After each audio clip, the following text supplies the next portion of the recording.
don't care what you say. You don't belong in this neighborhood. Look at me when I'm talking to you. I live here. Check the registration. I am not resisting. Get on the ground. Please, I'm just trying to go to work. Jessica Ramos felt her heart hammer against her ribs as 3 squad cars skidded to a stop on her quiet street, blocking her Toyota Corolla with its trunk full of Montessori materials for Little Leaders Academy. She had been up since 5 a.m. organizing donations for the spring curriculum, her business logo emblazoned on the polo shirt that now felt like a target on her back. Her hands automatically rose, palms out, as officers emerged with weapons drawn, their shouts cutting through the morning air like shattered glass. This was her home, her sanctuary, the place she had raised 3 children and nurtured 2 generations of Portland families for 11 years. Jessica kept her movements slow and deliberate, her voice measured despite the terror coiling in her stomach as she assessed the escalating danger. "Officer, I have my ID in my pocket. I can show you my business license. I've lived here 15 years, she called out, her words carefully spaced to avoid any misinterpretation. She pointed with her chin toward the garage where her Little Leaders Academy sign hung above the doorway, visible to anyone who actually looked instead of seeing only their own assumptions. Let us know in the comments where you are watching from tonight, and be sure to subscribe so we can continue to cover more cases just like this. Officer Kyle Mercer advanced first, his service weapon steady and his stance aggressive despite the complete absence of any actual threat. Jessica's mind raced through her training as a former elementary school teacher, searching for the right words to de-escalate. But her blackness in this gentrifying Portland neighborhood had already written the narrative in Mercer's mind. When she attempted to show them the registration for her vehicle, Mercer lunged forward, twisting her arm behind her back with a violent motion that sent fire through her shoulder joint. The pop was audible to her own ears before the pain registered, her scream cut short by Mercer forcing her face against the hot metal of her car hood, while he shouted, "Stop resisting!" to a body that had never fought back. Officer Marcus Chen moved to flank her, his own weapon finally holstered, but his hands still aggressive as he grabbed her uninjured arm with unnecessary force. Jessica's breath came in short gasps against the metal, her mind flashing to the 2019 Community Childcare Excellence Award from the NAACP that hung in her living room, now meaningless in the face of armed authority.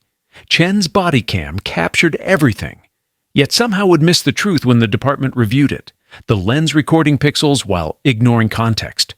The body cam footage would later show her repeated attempts to comply, but in that moment, Jessica Ramos understood with crystalline clarity that her documentation had become weapons used against her.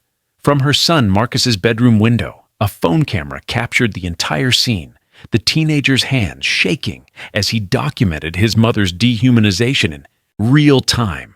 Jessica could see his silhouette, could imagine his terror, and she wanted to shout for him to stay inside where at least the walls might protect him from the violence that had invaded their lives. Instead, Mercer spotted the movement and pivoted his weapon toward the second floor with the casual malice of someone who faces zero accountability. "Get back inside now!" he bellowed, and Marcus disappeared from view, his camera still recording the audio of his mother's arrest as his own sobs filled the background. Tyler Branson watched from his bay window 3 houses down, his phone still warm from the 911 call he had placed just 8 minutes earlier. He sipped his artisan coffee and felt a surge of satisfaction, posting to his private social media about taking out the trash before the neighborhood fully woke up to see his handiwork. The boxes of donated books and sensory toys scattered on Jessica's driveway looked like evidence of crime to his untrained, biased eye that saw blackness as probable cause. His previous calls to police about the barbecue and the father in the park had emboldened him, each interaction reinforcing his belief that his suspicion was superior to actual facts about his neighbors' lives. Mrs. Henderson from across the street emerged in her bathrobe at 6:52 a.m., her presence a testament to 15 years of neighborly trust that meant nothing to the officers. She immediately recognized Jessica's daily routine, the same task she performed every Monday morning when donations arrived from community partners. "That's Jessica Ramos. She runs the daycare. What are you doing?" Mrs. Henderson called out, but Officer Chen ordered her back inside with a threat of obstruction charges that hung heavy in the morning air. Other neighbors began peeking through curtains, their familiarity with Jessica clashing with the narrative of burglary being constructed by the officers on scene who had never bothered to learn the community they policed. Inside the patrol car at 6:58 a.m., Jessica's shoulder throbbed with each pulse of her heart, the plastic seat digging into her side as she struggled to find a position that didn't scream with pain. She watched Officer Mercer casually check her trunk, dumping out carefully packed Montessori materials onto the asphalt, as if they were stolen goods rather than tools for educating Portland's children. Her business license, her car registration, her home deed, all sat in her glove compartment, mere feet away yet completely irrelevant to officers who had already decided her guilt before they arrived. The Little Leaders Academy logo on her shirt, meant to signify trust and professionalism, had become a target instead, marking her as out of place in a neighborhood where her family had lived longer than most of the new white residents. By 7:15 a.m., 12 families who depended on Little Leaders Academy began arriving for morning drop-off, finding police tape instead of childcare. Officer Chen stood guard at the perimeter, his report already framing the incident as a burglary interrupted, despite zero evidence of forced entry and abundant evidence of legitimate business operation. The first parent, a white mother named Rachel who had moved to Portland just 6 months earlier, immediately began live streaming the scene, her caption reading, "Something's wrong. This is Jessica's house." Within minutes, the video spread through parent group chats, and 23 community members began converging on the scene with documentation, deeds, and business licenses to prove what their neighbors already knew. Marcus Ramos sat in his bedroom, his phone clutched in shaking hands as he uploaded the footage to a private parent group with the message, "This is my mom. Please help." The video showed clearly the moment his mother attempted to retrieve her ID, the moment Mercer's violence dislocated her shoulder, the moment a teenage boy was threatened at gunpoint for witnessing injustice. Parents shared it with their networks, and by 7:30 a.m., 3 local NAACP members were in their cars, calling every official they knew while simultaneously printing copies of Jessica's business registration from public records. The digital documentation moved faster than police radio, community truth outpacing official narratives before the first report was even filed. Tyler Branson watched the gathering crowd from his window with growing annoyance, not concern, as neighbors began shouting at officers who refused to listen. He composed a new Nextdoor post at 7:42 a.m. titled, "Update on Burglary Call," writing, "Seems the suspect has friends trying to cover for her. Stay vigilant, everyone," as if community validation of Jessica's identity was a conspiracy instead of fact. His previous posts about the suspicious barbecue and the father at the park had earned him likes from other new Portland transplants, creating an echo chamber that reinforced his racial biases. The tech worker who had lived in Seattle 3 months ago felt more ownership over this block than the woman who had paid a mortgage here for 15 years, his whiteness acting as a shield against accountability. Officer Mercer's body cam captured Mrs. Henderson attempting to show him Jessica's daycare license, which she had retrieved from her own files because she trusted Jessica enough to keep copies. Mercer shoved the paper away, his voice captured clearly saying, "Ma'am, step back. This is a police matter," as if community knowledge was interference rather than essential context. Mrs. Henderson refused, standing her ground at 78 years old, her trembling hands holding the documentation that proved Jessica's legitimacy. Chen threatened her with arrest for obstruction, his body cam showing the moment an elderly white woman became a threat while trying to prevent a miscarriage of justice. By 8:00 a.m., dispatch had upgraded the call to burglary in progress, based solely on Tyler's repeated use of breaking into, despite no evidence of forced entry ever being observed. The police scanner, monitored by local journalists, broadcast the fictional escalation before any facts were verified, creating a public record of lies that would later be cited as justification for the response. 3 additional units arrived, bringing the total to 6 squad cars for one 42-year-old woman with a dislocated shoulder sitting handcuffed in a patrol car. The over-policing of a black business owner stood in stark contrast to the under-policing of actual crimes reported by black residents in the same precinct, a statistical disparity that would later become evidence in Jessica's lawsuit. Jessica sat in the patrol car for 47 minutes, her shoulder agony competing with the emotional trauma of being criminalized in her own driveway. She watched officers photograph her Montessori materials spread across the asphalt, watched them treat donated children's books as evidence, watched them ignore the 12 families who arrived, and immediately began calling character witnesses. Her mind flashed to the 2019 Community Childcare Excellence Award from the NAACP, to her 18 years of state-licensed operation, to her spotless criminal record, all rendered meaningless by one white man's assumption. The invisible work of community caregiving, the labor that had raised Portland's children while their parents worked, had become suspicious activity simply because her black body performed it in a neighborhood where she was erroneously perceived as new. At 9:03 a.m., Jessica was transported to Portland Central Precinct, her shoulder still untreated as she was processed for burglary, theft, and resisting arrest charges that existed only in Officer Mercer's imagination. The booking photographer captured her in her Little Leaders Academy polo, the logo now a grim reminder that her professionalism offered no protection from implicit bias. Her husband, David, a software engineer at a Portland tech firm, arrived at the precinct with their mortgage documents, business licenses, and character references from 12 families, only to be told he couldn't see her until arraignment. The system moved with mechanical efficiency, treating documentation as irrelevant while treating baseless accusations as gospel, the machinery of justice grinding forward on the fuel of white suspicion. Marcus's video reached the local NAACP chapter president by 10:15 a.m., and by 11 a.m., a civil rights attorney named Angela Foster was reviewing the footage with a growing sense of familiar outrage.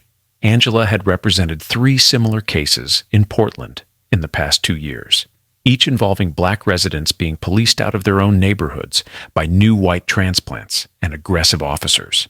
She immediately recognized the pattern, the escalation of a routine activity into a burglary, the dismissal of documentation, the threat to witnesses, the criminalization of black presence. Angela filed an emergency motion for Jessica's release and began drafting a federal civil rights complaint before the DA had even reviewed the case. While Jessica sat in a cell, her daycare license was suspended at 2:47 p.m. by the Oregon Early Learning Division, citing active criminal investigation as justification despite the DA having already declined to file charges.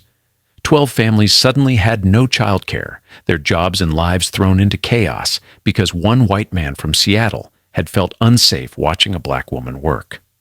The families organized immediately, creating a rotating care schedule and crowdfunding legal fees, their collective action a testament to the community Jessica had built.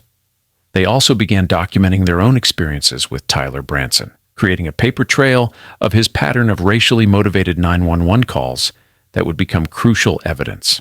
Tyler Branson, meanwhile, experienced 0 consequences for his false report, his whiteness insulating him from the accountability that blackness attracted. He filed a 4th complaint that very evening, calling police to report unauthorized loitering by the parents gathered on Jessica's block, his definition of loitering apparently including standing on your own property. The officers who responded to his call took his statement seriously, documenting the parents' presence as a potential issue rather than recognizing it as community solidarity. This 4th call would later be cited in Jessica's lawsuit as evidence of a pattern of harassment. But in the moment, it was simply another data point in Portland's long history of privileging white discomfort over black existence. Jessica was released at 7:03 p.m., her shoulder finally treated at a hospital, where doctors confirmed the dislocation and documented bruising consistent with excessive force. She returned home to find her driveway still scattered with Montessori materials, her business sign vandalized with the word thief spray-painted across it, her sense of safety shattered. The PTSD began that night with Jessica waking at 3 a.m. in a panic, convinced she heard sirens, her body freezing in terror at the memory of Mercer's weapon. The invisible work of community caregiving, once her passion and purpose, had become a trigger for trauma, her entrepreneurial spirit crushed by the weight of systemic injustice that transformed her labor into suspicious activity. 3 weeks after the arrest, the Portland Police Bureau released a statement claiming officers followed standard procedures and responded appropriately to a reported burglary, their language careful to avoid acknowledging the falsehood at the call's core. Officer Mercer's 3 previous excessive force complaints, all dismissed by internal review, were not mentioned in the press release, nor was Tyler Branson's history of racially motivated calls. Jessica's attorney, Angela Foster, responded immediately with a demand letter that included Marcus's video, witness statements from 23 neighbors, and documentation of Jessica's 18-year business history. The city attorney's office offered a $50,000 settlement with a non-disclosure agreement, which Jessica rejected with a statement through Angela. "My trauma is not for sale, and my silence would betray the next woman this happens to." The city council meeting on April 12, 2022 became the battleground where truth would confront power directly. The chambers packed with Little Leaders Academy families, NAOCP members, and concerned Portland residents. Mayor Ted Wheeler sat center stage, his expression carefully neutral as public comment began with Jessica herself, her arm still in a sling, her voice steady despite the PTSD that made every uniform in the room a potential trigger. She spoke for 7 minutes, describing not just the physical violence, but the deeper violence of being erased, of watching her documentation become meaningless, of seeing her son threatened for witnessing. "I have been a state-licensed childcare provider for 18 years, she stated, her words echoing in the silent chamber. In one morning, 2 officers and 1 neighbor erased all of that with their assumptions. Then Angela Foster played the body cam footage on the chamber's large screens, the room watching as Jessica pointed to her business sign, as she offered her ID, as Mercer's violence dislocated her shoulder.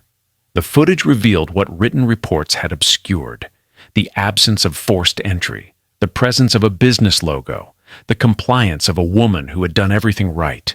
Council members squirmed as the audio captured Mercer's threat to Mrs. Henderson, as it captured him ordering Marcus back inside at gunpoint, as it revealed the casual brutality of authority, unchecked.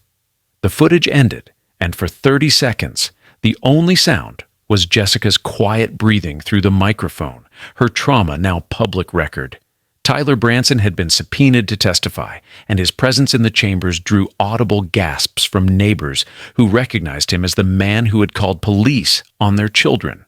Under oath, he admitted he had never met Jessica, had never seen her business sign, had assumed the boxes contained valuables, because who loads their car that early unless they're trying to hide something? Angela presented his next-door posts, his 4 911 calls, his pattern of racially motivated complaints that Portland police had never questioned.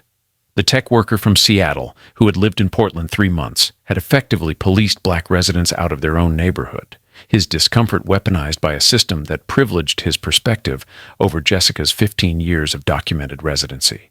The police chief attempted to defend Mercer's record, but Councilmember Joanne Hardesty, Portland's most vocal police accountability advocate, dismantled his testimony with data.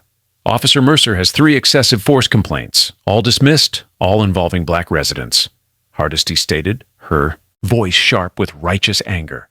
Jessica Ramos has 18 years of state-licensed operation, 23 witness statements, and video evidence of compliance.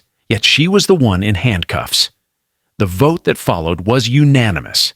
The city would not defend the lawsuit, would settle, and would implement mandatory bias training for all officers responding to suspicious person calls in gentrifying neighborhoods. The community erupted in applause, but Jessica remained still, knowing that policy change was not the same as justice. The city's $475,000 settlement arrived on May 3, 2022, accompanied by a carefully worded statement that admitted no wrongdoing but promised policy review and additional training, language that satisfied bureaucrats while erasing Jessica's suffering. Jessica deposited the check and immediately announced she would use the funds to relocate Little Leaders Academy to a commercial space in a different Portland neighborhood, one where her blackness might still attract suspicion, but where she would at least have distance from Tyler Branson's surveillance. Her PTSD remained, triggered by sirens and uniforms, and even the sight of her own garage. But therapy helped her navigate the trauma, turning pain into advocacy. She began speaking at police accountability rallies, her story becoming a case study in how gentrification and policing intersect to criminalize black women's labor. The 12 families who had lost childcare during her license suspension became her first clients in the new location. their loyalty a testament to the community she had built through 18 years of invisible, invaluable work. The Oregon Early Learning Division reinstated her license with an apology that cited procedural error, though no one was disciplined for the error that had cost her so much. Jessica expanded Little Leaders Academy, hiring 2 assistant teachers and implementing a sliding scale tuition program for low-income families, her business growing stronger despite the system's attempt to destroy it. The documentation that officers had ignored, her business license, her community award, her 23 witness statements, became the foundation of her new advocacy work, proving that Black women's labor was not invisible to those who valued community over assumptions.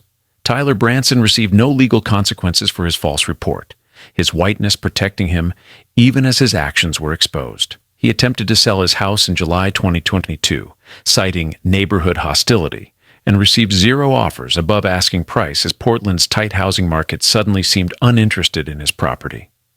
His employer, a Seattle-based tech company with a Portland office, quietly transferred him back to Seattle after his name became associated with racial profiling in local media. He never apologized to Jessica, never acknowledged the harm, his privilege allowing him to escape the consequences that had nearly destroyed her life with a single phone call. Officer Kyle Mercer remained on the Portland police force, his 3 excessive force complaints now a matter of public record thanks to Jessica's lawsuit. He received a written reprimand, but no suspension. His violence against a Black business owner treated as a training issue rather than a fireable offense.